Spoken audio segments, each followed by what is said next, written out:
Oi, gente, tudo bom? Vamos lá para a nossa primeira aula, então, de assistência de enfermagem pronto-socorro, ok? Então, essa é a nossa aula A, falando aí a respeito de pronto-socorro.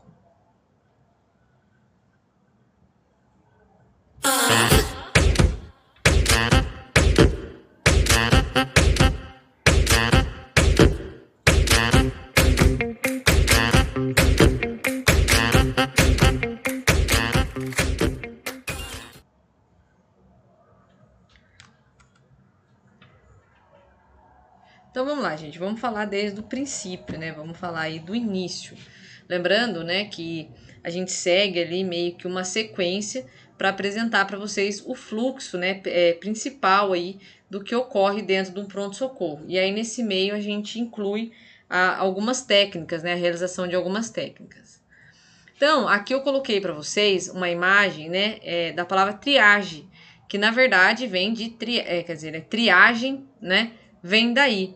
Por que a imagem desses soldados, né? Porque na guerra é muito necessário, né? Graças a Deus não temos assim, né, aqui próximos a nós, mas a gente sabe que é uma realidade de muitos países, que é uma coisa bem triste, né? Mas, né, pensando aí, né, em muitos anos atrás, né, as guerras mundiais e tudo mais, a questão da triagem é extremamente necessária, né? É possível ver de uma forma assim bem lúdica a enfermeira no filme Pearl Harbor fazendo uma espécie de triagem, né? Bem assim, de uma forma bem simplificada. Ela faz o quê? Ela faz uma separação. Triar nada mais é que selecionar, não é discriminar ou passar na frente o meu amigo, não é isso. É gerar, né, um fluxo de atendimento de forma a priorizar as situações, priorizar a situação do doente, tá? Então aqui a gente tem uma imagem da Florence, né? Ela é pioneira nessa parte né, da questão da triagem, né, de separar, né, ali os soldados, né? Não, né, de novo, reforço, não de forma a discriminar ninguém, mas de acordo com as necessidades. Então ela colocava mais perto da enfermagem aqueles soldados que tinham uma necessidade maior de atendimento, aqueles soldados que estavam mais graves, né? Então isso era uma forma de triar. Então até a própria separação, né, do tipo de ferimento, se estava infectado, se não estava, é uma forma de triar, né? Então vem daí essa parte. Por que eu tô falando de triagem? Porque a primeira coisa que você dá de cara quando você entra no pronto-socorro é a escala, né? A escala de prioridades, né? Aquela escala com as cores, que nada mais é que uma triagem, tá bom? Então a gente tem aqui o protocolo de Manchester, né, 2018, onde ele coloca as cores, as especificações e o tempo de espera, tá? Então vejam bem isso. Quando eu falo que uma coisa ela é urgente, dentro da terminologia urgente, eu posso ter 4 derivações, ok? E se uma coisa ela é urgente, ela pode esperar, nem que seja um pouquinho, ok? O emergente, ele tá separado das outras 4. Por quê? Porque ele não pode esperar nem um minutinho. Então, dentro do que eu entendo como urgente, eu vou ter o muito urgente, o pouco urgente e o não urgente. E aí aqui eu tenho a quantidade de tempo que cada situação, né, cada classificação permite que meu paciente espere. Vou dar um exemplo bem simples agora nesse slide, a gente vai falar um pouco mais detalhado, né, mais à frente, mas enfim. Uma pessoa chegou no pronto-socorro com uma fratura exposta, apresentando sangramento. Ela pode esperar? Não, não pode, tá? Por quê? Porque aquele sangramento para o paciente é algo que pode acarretar ali um risco de morte. Então ele não pode esperar 0 minuto, ele tem que ser atendido na hora, naquele exato momento. Agora, em outras situações, né, o paciente ele pode esperar até 10 minutos. O que isso significa? Se eu não atender ele em 10 minutos, ele vai se agravar? E aí ele vai ter o quê? Um risco iminente de morte, tá? E assim a gente aplica as demais escalas, né? Isso explica porque que às vezes a gente vai no pronto-socorro e a gente tá com dor, né? Mas a outra pessoa chega e passa na nossa frente. E aí a gente quer esganar o pessoal do pronto-socorro. Mas não é que a gente quer esganar eles, é que a gente não entende, né? E aí o que acontece? Compreender como funciona essa classificação de risco é muito importante, tá? Então vamos ver mais aqui um exemplo, ó. No caso, né, ó, do vermelho, o que seria, né, uma situação em que o paciente tem que ser atendido na exata hora que ele chega, né, naquele exato momento em que o paciente chega. Então, comprometimento de vias aéreas, respiração inadequada, hemorragia exsanguinante, né, que é aquela hemorragia que fica sangrando para tudo quanto é lado, choque, situações de choque, né, e o choque a gente vai ver também de forma resumida, né, porque a gente inclui isso, né, a gente aborda isso com mais detalhes em urgência e emergência, um paciente que chega convulsionando ou uma criança que não responde, né, uma criança que não que está rebaixada, uma criança que não tem nenhuma resposta, tá? Você estimula ela não responde. Aqui tem outra, né, outra escala dessa, onde eu coloco aqui as situações, tá, ó? De uma forma, assim, bem simplificada, tá? Como que a gente aborda isso aqui. E aqui, ó, né, as UPAs em Taubaté. Então, a gente só trabalha com quatro cores, né? Não houve a necessidade de eu implementar uma quinta cor, tá? Então, por isso que a gente tem essas 4 cores aqui, ó. E aí tem esse aviso, e assim mesmo as pessoas muitas vezes acabam, né, ignorando isso aqui e querendo esganar o pessoal do posto, né? Então, como que ocorre o fluxo da triagem, né? A classificação de risco, ela é uma atividade privativa do enfermeiro. O enfermeiro, para ele fazer a classificação de risco, para ele trabalhar nesse setor, para ele ficar na triagem de um pronto-socorro, ele não pode, por exemplo, querer passar na frente o parente dele, o amigo, o colega. Não é assim que funciona. O profissional tem que ser ético, né? Ele tem que agir ali em detrimento ali, né? Ele tem que agir, de forma ética, né? De forma a prestar o melhor serviço para o usuário, né? Sem benefícios ali. Então, o que acontece?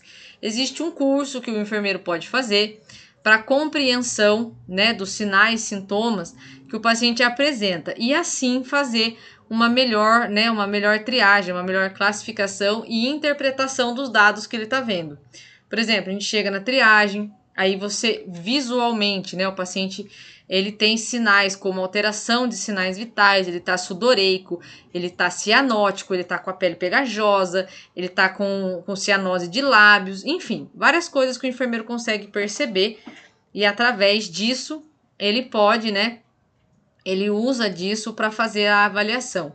Além do que o paciente relata, né, da forma como o paciente relata, daí são os sinais e os sintomas, tá? Após o paciente fazer a ficha na recepção, ele vai precisar aguardar, tá? Pode ser tanto na própria recepção, como em uma sala separada. Isso vai depender do prédio, da estrutura, do fluxograma do local ali, tá? Assim que a enfermeira tiver com o consultório de triagem liberado, ela vai chamando as pessoas. Então, por exemplo, se no posto, né, chama de 5 em 5 para dentro da unidade, né, tipo, as pessoas estão na recepção. E ali, tendo 5 fichas, eu levo lá para dentro, né? Então, passo pelo guarda, entro de fato no pronto-socorro, saí ali da recepção e vou aguardar num hallzinho separado ali para, né, onde ficam as pessoas aguardando a triagem. O fato é que a gente faz a ficha na recepção, essa ficha chega até a enfermeira e aí quando o consultório está liberado, ela vai chamando as pessoas pela ordem com que a ficha foi feita, tá? Quando uma pessoa chega com um nível de consciência rebaixado, com fortes dores, né? Ela pode muitas vezes ser atendida primeiro na triagem, né? Então já aconteceu várias vezes. O paciente chegar, desmaiar na recepção, e aí chama a enfermeira, vai lá, presta os primeiros socorros, ouve-se a necessidade de passar a pessoa na frente para fazer a triagem, para chegar até o médico, tá? Então isso tudo pode acontecer. Em situações onde a ambulância traz o paciente, ele já entra direto na triagem. Então, se ele veio pelo SAMU, por exemplo, o SAMU já entra direto. Aí existem duas opções. Ou o SAMU leva direto para a sala de emergência, porque a situação é vermelha, né? Aí a gente tem uma situação de coloração vermelha, ele não passa pela triagem, porque ele não pode esperar nem um minuto para ser atendido. Ou, se for um caso urgente, ele passa na frente de todo mundo na triagem em muitas das situações, tá? E ali a enfermeira faz todo o processo dela, faz a parte que lhe cabe, e aí, se for necessário, a gente já corre, chama o médico faz a avaliação ali mesmo no consultório da triagem ou pede que leve no consultório médico, tá? Tudo varia de acordo com a situação, mas basicamente é assim, tá? Então aqui a gente tem o exemplo, né, de um consultório de triagem, tá? Onde o enfermeiro utiliza aparelhos. Hoje a gente não, na triagem a gente não utiliza mais o aparelho de pressão, né, manual, agora é o eletrônico, então tem algumas coisas que mudaram aí de um tempo para cá. E depois que a pessoa passa pela triagem, né? O paciente ele vai seguir para consulta médica. Então ele passou pela triagem e vai seguir para consulta médica. A ficha dele, ela vai ser alocada, né? Ela vai ser colocada na ordem de acordo com a cor que o enfermeiro atribuiu, né? Então, o enfermeiro atribuiu azul, o enfermeiro atribuiu amarelo, laranja, né? Que cor que o enfermeiro atribuiu para essa situação. Isso varia de um caso para o outro, certo? Porque vai variar de acordo com a queixa do paciente. E as cores, né? Elas vão também variando ali de acordo com o que o paciente apresenta, tá? Aqui em Taubaté, gente, o nosso sistema dentro das UPAs, ele é eletrônico. Então, aquela ficha física, né, em papel, a gente quase não vê ela. Por quê? Porque o sistema, quando você faz a ficha na recepção, ele já vai direto para o computador da enfermeira na triagem. Aí a enfermeira chama a gente lá dentro da triagem, faz o processo dela, faz a nossa ficha no sistema e o sistema vai alocar, né, vai fazer toda aquela parte de organização das fichas e a nossa ficha vai aparecer lá no computador do médico, tá? Então, o sistema faz essa organização. Então, hoje você chega na UPA, por exemplo, tem um telão lá. Então, vai aparecer o seu nome e o consultório que você deve ir. Isso é tudo o sistema que faz, de acordo com a classificação de risco que você recebeu, com a cor que você recebeu. E aí, quando o médico ele vai liberando as consultas, ele vai chamando os próximos, né? Ele vai dando ali os comandos, né? Para que os próximos pacientes sejam chamados ali naquele telão. Quando o sistema ele falha, né, ele dá pau, ele não funciona, aí precisa fazer na unha, né? Aí precisa preencher a ficha manual, precisa levar a ficha lá no consultório, o médico vai pegar a ficha. Então a comunicação precisa ser muito importante. Por quê? Se o pessoal da recepção não avisa a enfermagem que está sem sistema, e a enfermagem, o secretariado, alguém não avisa o médico que está sem sistema, ele vai ficar no consultório esperando a ficha aparecer na frente da tela dele, tá? Então, às vezes, a gente gosta, né, de ir lá, tirar foto do médico no consultório fazendo nada, mas a gente não sabe por que ele está fazendo nada. Às vezes, ele está esperando aparecer a ficha, porque não apareceu, porque ninguém avisou ele que o sistema caiu. Então, imediatamente, alguém precisa ir lá, avisá-lo. Doutor, nosso sistema caiu, as fichas elas estão sendo impressas, né? O fluxo agora é esse. Toda vez que o senhor terminar um atendimento, o senhor tem que vir aqui na porta do consultório e chamar o próximo, ok? Senão o médico fica achando que não tem paciente para ele atender, porque não apareceu a fichinha na tela dele, tá bom? Então fiquem bem atentos a isso. Aqui a gente tem um exemplo, né? Então eu tenho uma sala de espera, é um formato um pouco diferente do nosso aqui em Taubaté, mas aqui eu tenho um telão, ó, tá bom? Nesse telão aqui vão aparecendo as senhas, onde as pessoas devem ir seguindo ali pro consultório. E depois, né? Depois. A impressão da ficha ela é feita no momento da consulta. Então vamos supor que o sistema tá super funcionando, tá tudo legal, tudo beleza. E aí, o que acontece? O médico, ele vai imprimir essa ficha, tá?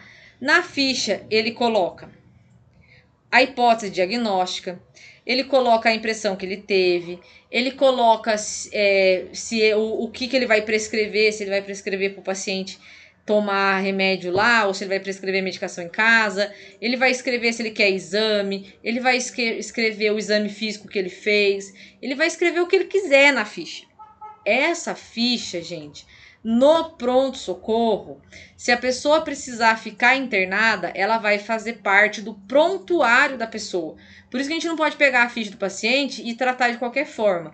Essa ficha é o primeiro contato que o paciente teve com o pronto-socorro. A gente sabe que às vezes a pessoa fica internada lá. E aí o que acontece? A gente precisa guardar essa ficha, porque essa ficha ela vai compor o prontuário do paciente, tá bom? Lembrando que exames e receitas têm impressos próprios, tá? Então, os exames eles vêm num pedido separado, com 2 vias. Receita, né, de remédio para o paciente tomar em casa, ou alguns outros, como por exemplo psicotrópico, vem numa receita separada, tá?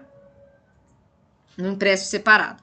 Então, aqui, ó, né, a gente tem uma imagem, né? Aqui a gente onde eu tô passando mal seria o consultório. Aqui são aquelas cadeirinhas que a galera fica sentada esperando chamar para vir tomar a medicação, tá? O formato das UPAs, eles são bem parecidos, tá?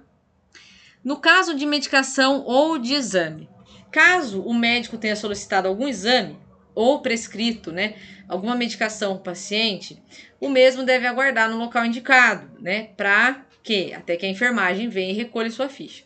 A gente vai ter um momento para fazer todo esse fluxo, tá bom? De atendimento na sala de medicação.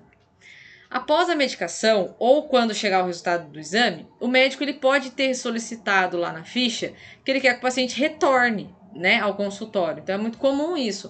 O paciente coloca lá, o médico pode colocar lá, após medicação, retornar ao consultório, ou alta após medicação. Então, quando o médico coloca que ele quer ver o paciente de novo, o paciente toma a medicação, pega, né, por exemplo, no caso da medicação, ele tomou a medicação, o médico quer vê-lo de novo, aí a gente sabe que ele vai ter que ir para o retorno, né? Exame, chegou o exame, obrigatoriamente ele vai ter que ir para o retorno. E aí o que acontece? A gente pega a ficha, né, entrega para o paciente, aí o paciente com a ficha em mãos, tá? Isso é o que acontece aqui em Taubaté, mas isso é bem comum em várias UPAs, e ele entrega a ficha para o controlador de fluxo, porque é o controlador de fluxo, que é um funcionário que fica ali fazendo aquele intermédio entre o consultório médico e as pessoas, né, que estão ali para receber o atendimento, e ele põe na ordem, né, do retorno. É ele que faz essa parte, tá bom? Às vezes a pessoa sai da medicação, ela sabe que ela tem que ir para o retorno, mas ela fica segurando a ficha, né? Ela fica com a ficha na mão, lá esperando alguém chamar, e ninguém vai chamar ela, a menos que alguém veja que ela tá com a ficha, aborde, pergunte o que tá acontecendo, tá? Então é muito importante a gente sempre orientar as pessoas. Olha, a senhora acabou a medicação, tem que passar no retorno, o médico quer ver a senhora de novo, então a senhora pega a sua ficha e entrega para aquele moço ali que ele vai dar andamento no atendimento da senhora. Simples assim, tá? E agora a gente vai falar um pouquinho da atuação do técnico de enfermagem no pronto-socorro, tá bom? Então, entendam aqui o técnico, né, tanto como o auxiliar, né, no caso aqui, o auxiliar nas UPAs, né, a gente acaba não tendo mais, né, aqui em Taubaté, por exemplo, a gente não tem mais auxiliar de enfermagem na UPA, só o técnico, tá bom? Então, por isso a atuação do técnico de enfermagem em pronto-socorro. Quais são as atividades desenvolvidas, né? Ele vai controlar os sinais vitais dos pacientes, auxiliar na recepção dos pacientes, auxiliar em pequenas cirurgias, auxiliar em suturas, né? Que é levar o ponto, né? Dar o ponto no paciente. A enfermagem, ela não dá o ponto, tá, gente? Ela auxilia, tá? Vai trabalhar ali com auxílio de curativos, transporte de pacientes de uma unidade para outra, levar o paciente para fazer o exame em outra unidade e voltar com o paciente, tá? Auxiliar durante o processo de reanimação cardiorrespiratória, administrar medicamentos por via oral, muscular, subcutânea e venosa, monitorar pacientes graves e pacientes engessados, instalar bomba de infusão, prestar cuidados gerais em relação à higiene e alimentação, realizar curativos quando delegados pelo enfermeiro e etc, tá? Então eu coloquei o etc porque isso aí contempla toda aquela parte do exercício profissional que vocês tiveram aí na disciplina de ética, ok? Quais que são os instrumentos, né, que mais a gente utiliza no pronto-socorro? O aparelho de pressão, o termômetro, o aparelho, né, do glicosímetro, o nebulizador, né, de oxigênio e ar comprimido, materiais para curativo, né, de diversas naturezas, né, seringas, agulhas, tesouras e oxímetro. Tem mais? Tem. Mas esses aqui são, assim, né, muito utilizados, tá? Então aqui a gente tem a foto do que seria uma bomba de infusão, tá? Tem um vídeo que eu vou deixar para vocês assistirem, né, da programação da bomba de infusão. Esse é um torpedo de oxigênio, né? A gente viu bastante sobre ele na disciplina de técnicas básicas, quando a gente falou a respeito dos itens, né? Esse é um desfibrilador utilizado, né, para reanimação cardiopulmonar. Um respirador, né, que é o famoso ventilador mecânico, né? Nunca se falou tanto dele como agora, né? Tem no pronto-socorro. Monitor cardíaco. Um aspirador portátil ou de rede, né? A gente tem um lá no laboratório, dá para mostrar para vocês. E a lâmina e o cabo do bisturi, tá? Nossa, professora, mas isso aí não é de centro cirúrgico? Não, né? Às vezes a gente, no pronto-socorro, né, os médicos utilizam o bisturi e a lâmina para fazer diversos procedimentos. E a gente auxilia, né, manuseando esses instrumentos. Não diretamente com o paciente, mas a desmontagem, né, o descarte, entender que isso aqui corta pra caramba, né, é muito importante, tá bom? E é separado, né? Às vezes o pessoal acha que a lâmina de bisturi e o bisturi é uma coisa só, né? Não é separado. Eu tenho a lâmina e eu tenho o cabo. Ou seja, eu posso utilizar lâminas de diversos tamanhos, de diversas espessuras, né? Existem várias... É igual faca. Eu tenho faca de manteiga, faca de serra, a lâmina de bisturi também. Tem vários tipos de lâmina, tá? E aqui a gente encerra a nossa primeira aula, tá? Em breve eu posto para vocês a parte prática da nossa aula. Um abraço, qualquer dúvida eu estou à disposição.